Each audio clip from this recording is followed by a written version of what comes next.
Welcome back to the Political Science lecture series.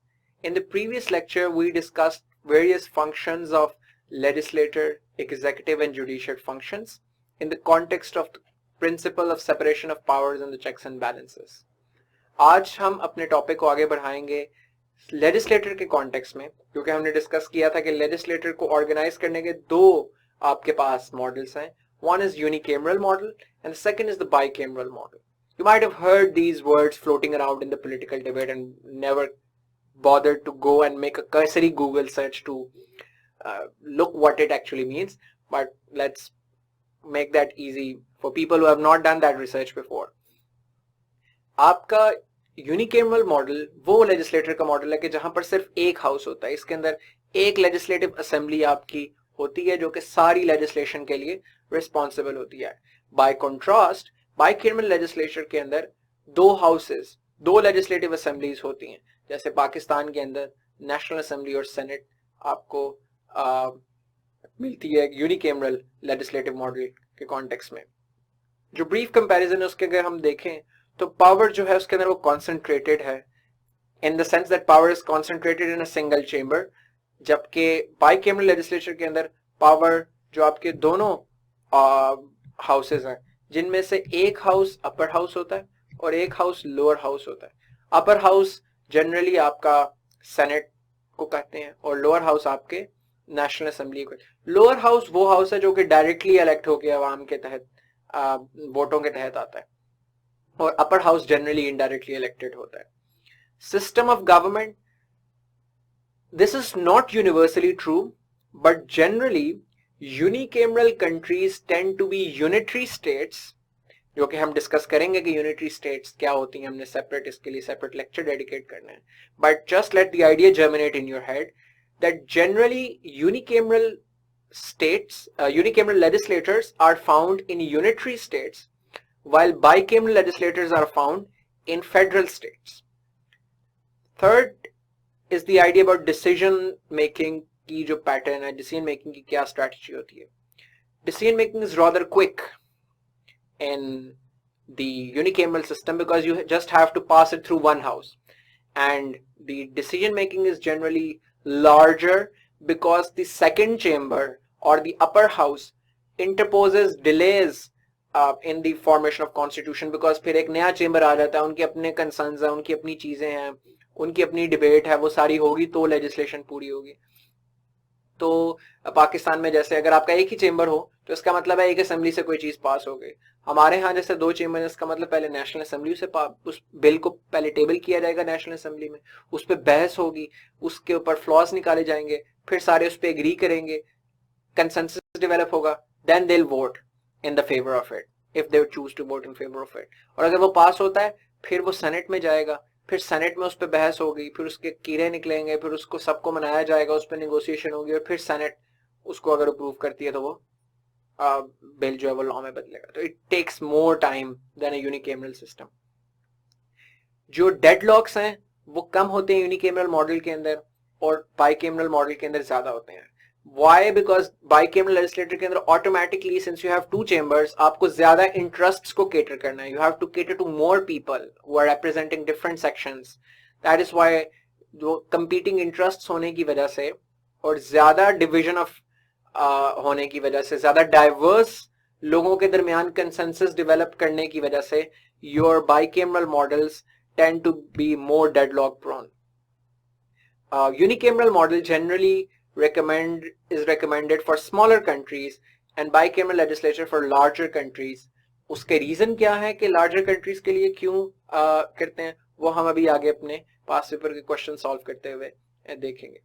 कुछ examples हैं.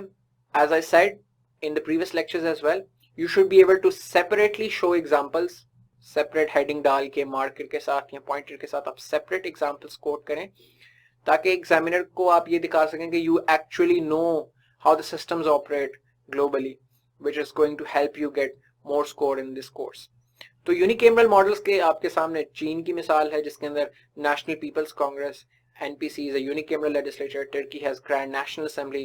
बांग्लादेश की भी अपनी एक यूनिकेमरल लेजिस्लेटर है. Denmark and Yemen also have, and there are a lot of other countries as well, but 5 examples are sufficient to quote in the paper of unicameral model. Not coincidentally, most of them are unitary states as well.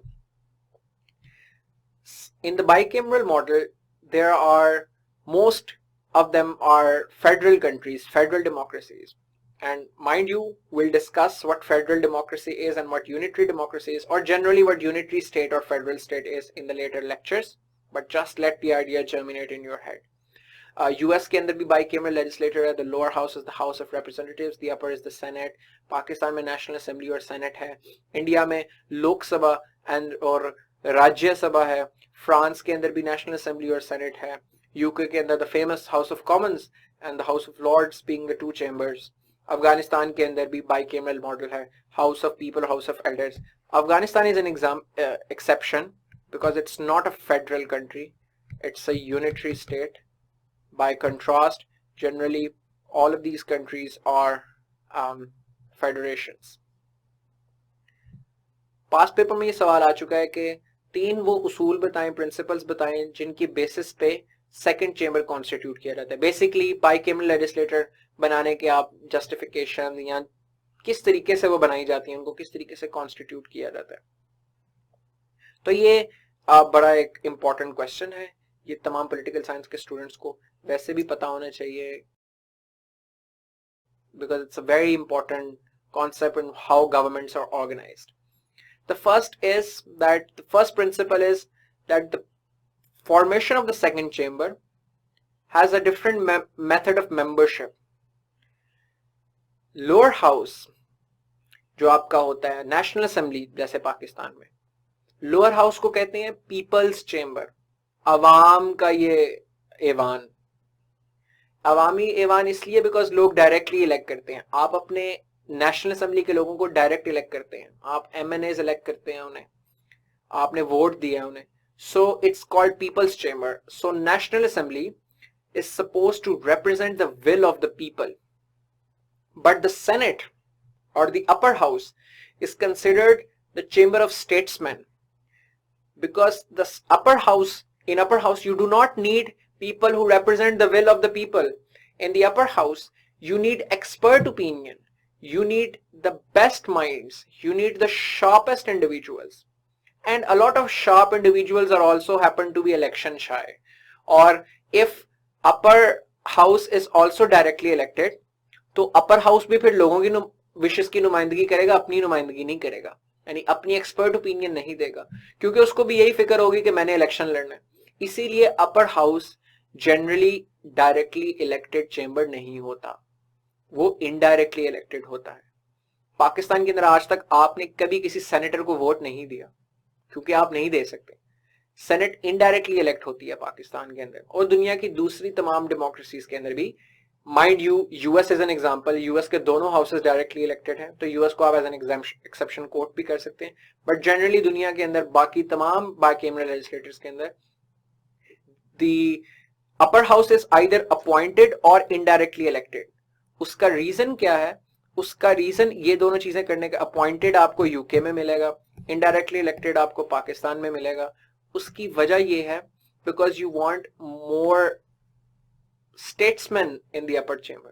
अगर वो भी elections के जरिए आने शुरू हो जाएंगे तो senators will also have an election incentive to not give their best judgements, to not bring the best policy to the house, but the wishes of the people, because उन्होंने अवाम को जाके मुंह दिखाना है और 4 साल बाद 5 साल बाद वोट मांगने जाना है.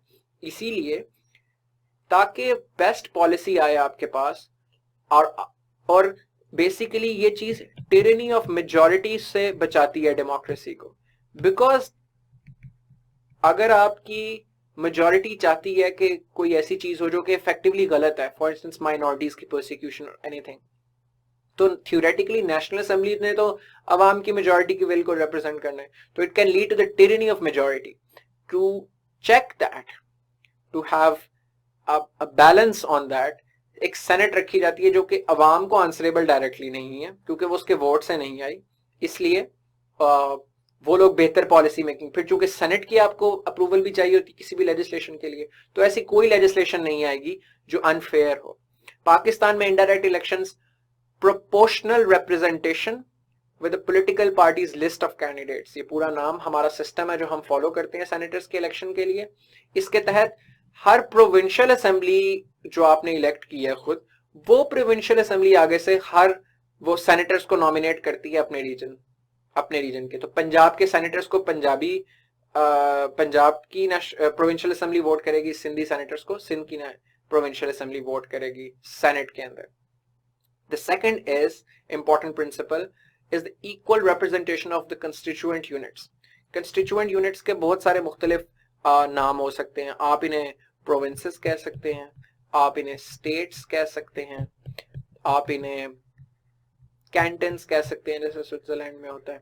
ये वो इकाइयां होती है जो मिलके कोई रियासत बनाते हैं. तो पाकिस्तान के जैसे 4 सूबे हैं, इसी तरह यूएस की 50 स्टेट्स हैं, इसी तरह इंडिया की अपनी रियासतें हैं और अपने यूनिट्स हैं. इनको ब्रॉडली कंस्टिट्यूएंट यूनिट्स कहा जाता है. तो whichever name you call them, provinces, states, cantons और generally constituent units, the principle of equal representation of senators is very important. हर खित्ते के सेनेटर्स बराबर होते हैं इररिस्पेक्टिव ऑफ देयर पॉपुलेशन और साइज. नेशनल असेंबली में आपकी पॉपुलेशन की बेसिस पे मेंबरशिप होती है. Punjab has the highest members in National Assembly because it has the highest population, and Balochistan has the lowest because it has the lowest population. Senate में इस तरह नहीं होता. Senate में by contrast तमाम units की equal membership है Senate के अंदर. Same goes with the US. US के अंदर House of Representatives के अंदर कैलिफोर्निया, न्यूयॉर्क, टेक्सास जो बड़ी स्टेट्स हैं इनके बहुत ज्यादा रिप्रेजेंटेटिव्स हैं. लेकिन अपर हाउस में हर स्टेट के 2-2 सेनेटर्स हैं. तो यूएस सेनेट के अंदर 50 स्टेट्स हैं, उन 50 में देयर आर 2 सेनेटर्स ईच. सो इस कॉन्टेक्स्ट में देखें तो आप ऐसा क्यों करते हैं कि अपर हाउस को बराबर रिप्रेजेंटेशन देते हैं तमाम कंस्टिट्यूएंट यूनिट्स की? उसकी सबसे बड़ी वजह यह है कि आपकी senate is not just a chamber of statesman, it is also representative of the constituent units. तो आपका जो लोकल एमएनए है वो आपकी कंस्टिट्यूएंसी का नुमाइंदा है, आपके खलके का नुमाइंदा है, वो जो भी आपका एक खलका है, मुख्तलिफ बने होते हैं. लेकिन जो आपका सेनेटर है वो आपके पूरे सूबे का नुमाइंदा है. पंजाब के तमाम सेनेटर्स पूरे पंजाब के सूबे की नुमाइंदगी करें. तो ये सिस्टम इसलिए इंट्रोड्यूस कराया जाता है ताकि कहीं ऐसा ना हो कि अगर सिर्फ नेशनल असेंबली होगी तो बड़े सूबे अपनी मर्जी के काम कराते रहेंगे. अगर सिर्फ नेशनल असेंबली होगी तो चूंकि ज्यादातर नेशनल असेंबली में या लोअर हाउस के अंदर लोग मेजॉरिटी पॉपुलेशन वाले एरिया से हैं, तो वो तमाम तर लेजिस्लेशन ऐसी करवाएंगे जो उनके सूबे को या उनके कंस्टिट्यूएंट यूनिट को, स्टेट को फायदा देगी. सेनेट के होने से और सेनेट की इक्वल रिप्रेजेंटेशन होने से अब ये है कि कोई भी बड़ा सूबा अपनी मर्जी से सारे काम नहीं करवा सकता, क्योंकि अपर हाउस में तो बलोचिस्तान वालों की भी, सिंध वालों की भी, केपी और पंजाब सबकी बराबर की सीटें हैं. जब सबकी बराबर की सीटें हैं तो इससे होता क्या है? इससे फिर होता ही है कि आपकी जो ओवरऑल फिर निगोशिएट करना पड़ता है, फिर ऐसी लेजिस्लेशन करनी पड़ती है जो किसी को भी यूनिलैटरली और डिस्प्रोपोर्शनेटली नुकसान एक को ना पहुंचाए और दूसरे को डिस्प्रोपोर्शनेटली फायदा ना पहुंचाए. तो एक इक्विटेबल डेवलपमेंट के लिए आपके कंस्टिट्यूएंट यूनिट्स में, that is why it is suitable for the larger countries, जो कि हमने पहले अपने शुरू में डिस्कस किया था कि लार्ज कंट्रीज के लिए बाइकैमरल लेजिस्लेटर सूटेड है. The reason is that because equal representation of constituent units in the larger countries is important, ताकि जो different competing interests हैं, different states हैं, जो कि अक्सर different ethnicities को भी occupy करती हैं, different types of लोग होते हैं उसके, तो ऐसा ना हो कि जो सबसे powerful, जो सबसे populated, highly populated सूबा है, सब कुछ वो अपनी मर्जी से नेशनल असेंबली में अपने नंबर ज्यादा होने की वजह से पास करवा ले. इसीलिए सेनेट को इस तरीके से ऑर्गेनाइज किया जाता है कि एक तो इनडायरेक्टली इलेक्टेड और उसकी इक्वल रिप्रेजेंटेशन रखी जाती है ताकि वो ऑफसेट कर सके जो अनफेयर या आप कह लें कि एक एडेड एडवांटेज होता है बड़े सूबों के पास. This becomes an effective tool in making a holistic policy making that is beneficial for all constituent units. The third principle around which the second chamber is constituted is generally you give longer tenures to senators. US के अंदर हर 4 साल के बाद presidential elections होते हैं. Lower house की भी मुद्दत इतनी है, लेकिन जो सेनेट की मुद्दत जो है वो 6 इयर्स है, पाकिस्तान में भी 6 इयर्स है। उसकी वजह यह है कि आप ज्यादा टाइम देते हैं उन्हें ताकि वो ज्यादा बेहतर तरीके से पॉलिसी मेकिंग कर सकें, क्योंकि आप एक डिसेंट स्पैन ऑफ टाइम देते हो उन्हें to make policies, to evaluate those policies, और उस चीज को करने के लिए you give them generally give them longer tenure. वैसे तो इस सवाल में सिर्फ 3 प्रिंसिपल्स पूछे गए हैं, मगर जनरली अगर खाली प्रिंसिपल्स आ जाता है तो आप इस सेपरेट 4th प्रिंसिपल भी ऐड कर सकते हैं। Otherwise this is related to this concept, so you can amalgamate the two and use this as subheading अगर वो सिर्फ 3 प्रिंसिपल्स पे सवाल पूछता है। तो अपर हाउस के अंदर आप एक ही वक्त में कभी भी सिलेक्शन या अपॉइंटमेंट या इनडायरेक्ट इलेक्शन नहीं करवाते, आप एक पोर्शन में करवाते हो हमेशा। सो यूएस के अंदर 6 साल के लिए एक सेनेटर मुंतखब होता है, लेकिन उस सेनेट में भी 1/3 of the senate is up for elections after every 2 years। हर 2 साल के बाद 1/3 of the Senate चेंज होती है यूएस के अंदर, ठीक है। तो लेकिन वो जो एक बार एक सेनेटर वहां पर इलेक्ट हो गया, उसने 6 साल ही रहना है, लेकिन वो उसको डिजाइन इस तरीके से किया गया टाइमलाइन को, इलेक्शंस के स्केड्यूल को, कि हर 2 साल के बाद 1/3 ऑफ द सेनेट की 6 साल की मियाद पूरी हो जाती है, फिर उनका इलेक्शन होता है, इस तरीके से वो फिर 6 साल रहते हैं। तो ये तरीका चलता है। पाकिस्तान के अंदर भी ये सिस्टम चलता है, लेकिन हमारे यहाँ 1/2 of the senate is up for elections after every 3 years. हम हर 3 साल के बाद पाकिस्तान के अंदर सेनेट के इलेक्शंस होते हैं और आधी सेनेट के इलेक्शंस होते हैं। उसकी वजह यह है कि सेनेट के अंदर भी कॉन्स्टेंटली चेंजिंग आती रहे, सेनेट के अंदर भी कॉन्स्टेंटली फ्रेश ओपिनियन आता रहे। ये भी उस लार्जर चेक्स एंड बैलेंसेस के सिस्टम के लिए कॉन्टेक्स्ट में है। आपने नोट किया होगा कि हम जिस तरह पढ़ते जा रहे हैं आगे नई नई मॉडर्न थीरीज और कॉन्सेप्ट्स, तो कॉन्सेप्ट डेवोल्यूशन ऑफ पावर और डिविजन ऑफ पावर और पावर कॉन्सेंट्रेशन के खिलाफ होता जा रहा है पॉलिटिकल थीरी में। तो इंसान ने यही सीखा था अपने हिस्टोरिकल एक्सपीरियंस से कि पावर को जितना डिसॉल्व किया जाए उतना बेहतर है, क्योंकि पावर जितनी कॉन्सेंट्रेट होगी वो उतनी ही अब्यूज होगी और वो लोगों के राइट्स और लिबर्टीज को ऑप्रेस करेगी। That is why we had separation of power of the 3 branches, executive, legislative and judiciary. Within legislature you have unicameral legislature, and in a bicameral legislature you have lower house and upper house to keep a check on within legislature as well. And within your upper house, upper legislature, you have this system of these periodic interval of appointment and elections, so that आपकी senate के अंदर भी constantly वो checks and balances आते रहे, नया opinion आता रहे, नई चीज आती रहे और कोई एक जो है वो ग्रुप डोमिनेट ना हो जाए। तो इस कॉन्टेक्स्ट में फेडरल डेमोक्रेसीज के अंदर bicameral legislature is very important generally.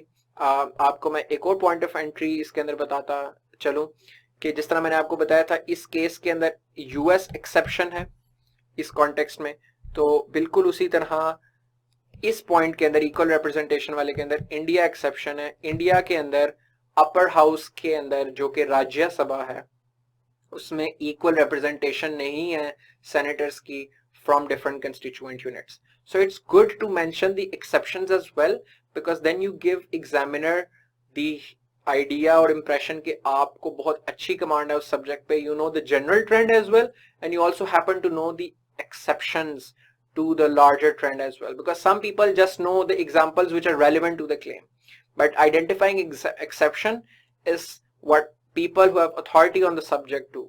And if you can prove to the examiner that you have authority over the subject, you are definitely going to get more marks. हम अपने next lecture series में इन्हीं forms of government को, उनको different organizational structures को continue करेंगे, हम federal unitary systems को देखेंगे, और तब तक I hope you guys prepare the previous lectures, because we will be building on all the things that we have so far learned in the forms of government and the political institutions के context में हमने जितनी discussion की है।